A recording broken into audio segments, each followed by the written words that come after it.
What's the difference between sex and love, and can you have one without the other? That's what we're gonna figure out today.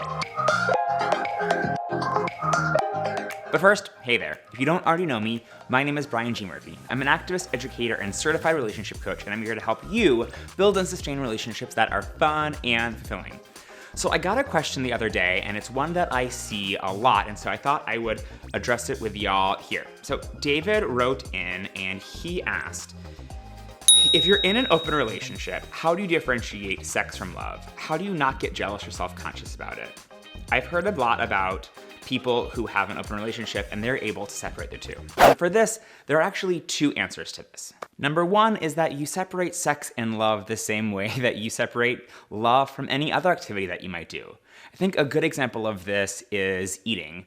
You could go out with your partner or someone that you have a crush on, someone that you're in love with, and it could be a really romantic date. There's lots of love, feeling, emotion in the eating. You could have food in the context of foreplay or sex, like strawberries and whipped cream and chocolate, leading up to this like romantic evening together. Or you could eat lunch by yourself. You could go out to a business lunch with coworkers. You could have a big meal and dinner with friends. So there are different ways to eat. Some of those involve lots of love. Some of those are all by yourself. Some of those are with friends. Some of those are some mix of in between.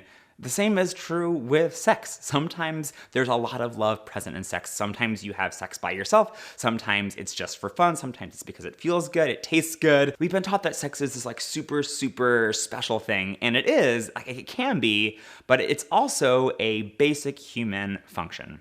Sex, like eating, is important and meaningful because of what we bring to it. So if you want your sex to be meaningful and full of love, bring that intentionality to it.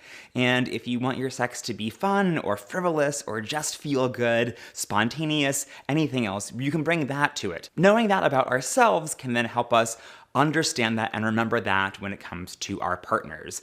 It's going to be what they bring to the encounter. Just because they're having sex doesn't mean that there's lots of love there, but it also doesn't mean that there isn't love there. That's for your partner to figure out with whoever he's having sex with and for the two of you to talk about together. The second answer is that you don't necessarily need to try and separate love from sex in order to have a healthy, fulfilling, open relationship. I know that the idea of your boyfriend loving someone else can be super intimidating because we've been taught that that's an ultimate betrayal, that there's only so much love, and if your boyfriend loves someone else, it's taking it away from you and giving it to someone else, and that's just the end of the world.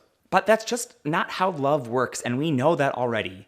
No one ever suggests that a parent loves their first child less when they decide to have a second child. We understand that you can love one child with all of your heart, and then also love a second or a third or a fourth, or if you're the Duggars, the 18th or the 19th with all your heart as well.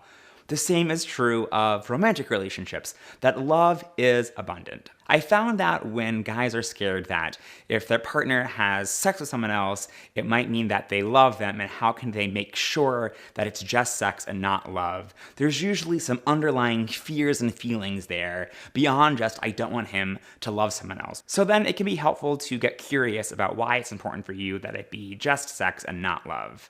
What are you feeling and what are you afraid of? Are you worried about him leaving you? Are you worried about being alone? Are you worried about commitment? Are you worried about intimacy? Are you worried about trust? Are you worried about spontaneity, freshness, newness, adventure? What's going on there? I have a video that will help you identify your feelings, and that can lead you into some productive conversations around what you need and want in your relationship. I'll put a link to it down below and also up there. So that's my two-part answer to sex and love in open relationships. The first one is that it's not always about love. Sometimes it's just sex, and that's a lot of fun. And the second answer is that even if there is love present, that's okay too. That can be a healthy part of a fulfilling open relationship. If you're trying to figure out if an open relationship is right for you and navigate that process, I put together some videos that will walk you through just that. You can click on the playlist right here, and I will see you over there. Make sure to subscribe for new videos every Wednesday afternoon on all things dating, sex, hooking up, communication, trust, jealousy, and so much more. I'll see you soon, and see you over there. Bye for now.